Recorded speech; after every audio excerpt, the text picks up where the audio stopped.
Angel. Angel, did you just have something to eat? What'd you have?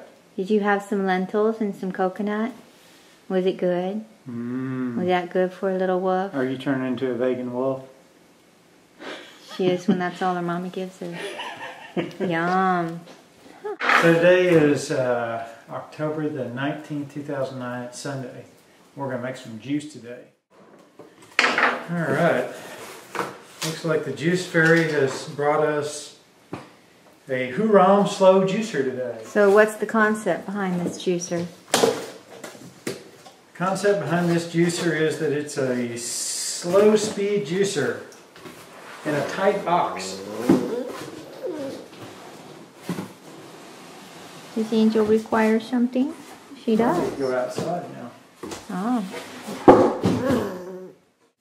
So we got a Huron slow juicer with a ding in the box. Uh-oh. Hopefully it'll be alright. Let's see what comes in the box. We've got an owner's manual and an extremely heavy juicer, which is a good sign. Heavy motors are always good. So here's the juicer base. And here are the attachments. Alright, so we could probably figure all this out without even looking at the manual if we're good. The white strainer here, if I can get it out.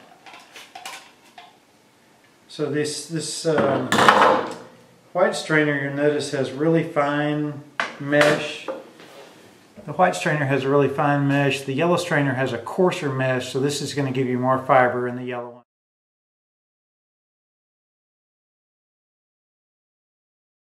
Put this stopper in, then all your juice and pulp is going to come out here.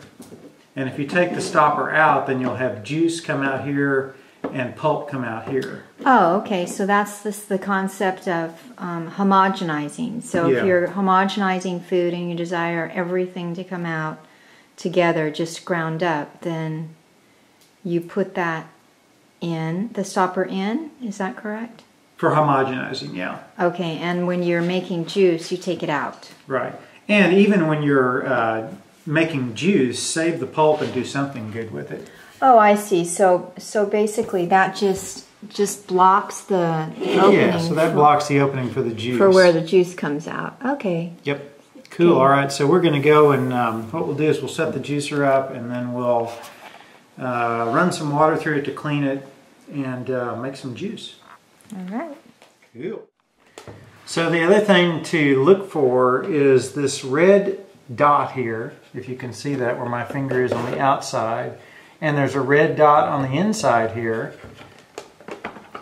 So when you install this, what you do is you rotate this around to where the red dots line up, and then your auger presses in.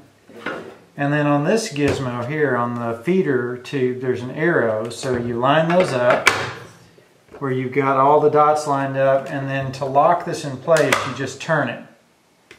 So now we're locked and we're ready to go.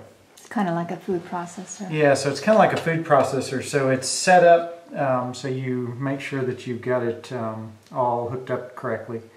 Oh, and it's nice, it's even got a reverse here on the switch. It's got a detent reverse, so when you hit it, it reverses and pops. So that if you get something stuck in the feed tube, you just hit reverse to reverse it out. Very nice. All right, let's go make some juice. All right. All right, so we have run some water through here. And boy, this thing really moves some juice. So we'll flip it on here and we'll try a little fennel. Oh yeah.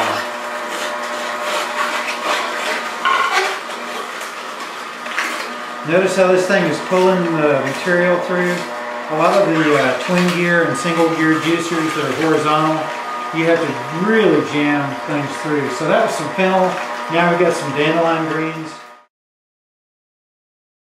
Wow, look at all that juice coming out. These are some little kind of top stems of the fennel that are really good.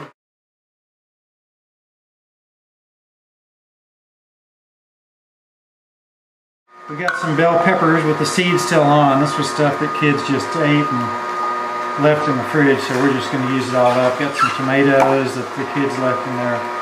I'm using one small piece of garlic. If you use a bunch of garlic, a lot of times it'll be overpowering. And we got some red bell pepper to go with the yellow. Look how that stuff's just feeding through there. I am totally amazed. Let's see how the tomato works. Oh, even the tomato gets pulled through. So now here's a little trick. Well, I'm going to use just a little bit of habanero to add some heat. One of the things about juice is it tends to be cold. See, I just added a little bit at the end. The thing about juice is a lot of times it tends to be cold, and people eat juice and get really cold. So we're putting some hot things in, like daikon radish, the ginger, and a little bit of that pepper.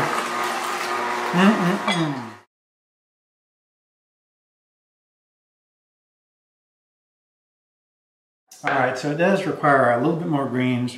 It's just perfect on the pepper and garlic and daikon, right on the money.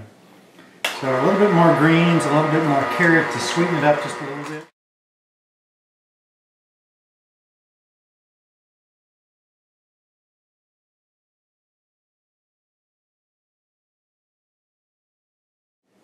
So I'm just going to put maybe a tablespoon, and I'll just put it right in the feeder there.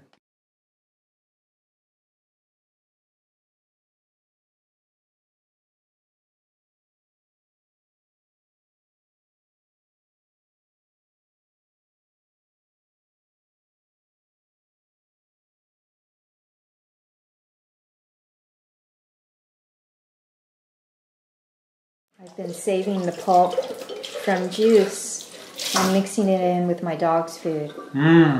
So they do seem to like that.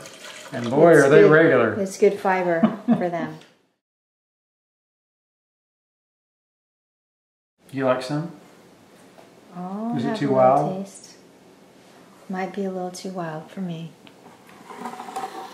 I'm tamer in the juice department. Oh, that's got some little legs to it. Whoa. Whoa. This is powerful juice. So that is some powerful juice. Notice that the juice that we made here, take a look at that pulp. Look at the spectrum of colors. This is very different than fruit juice. So this is a much more stable kind of juice for living on, at least for me anyway, because the glycemic level is going to be really, really low on this. I feel like I've got juice on my face now too. Oh, you don't. Look how beautiful that juice is. So this is like having a vegetable meal, so it's much more substantial than drinking something like just apple juice or orange juice or carrots just by themselves. Especially carrots and beets are pretty high sugar content. If you mix them with these other things though, they're a really balanced food. And you can live on this juice. For example, one of the ways that I really healed my intestinal tract long before there were superfoods or anything like this is the kind of juice I made for 18 months. This is what I lived off of. And there was no internet, there was nobody that could tell me what to do. All I had was an old book by Herbert Shelton that talked about natural hygiene. And I figured out that if I couldn't digest and couldn't eliminate, if that stopped, that the best thing for me to do is stop eating bulk and just drink the juice.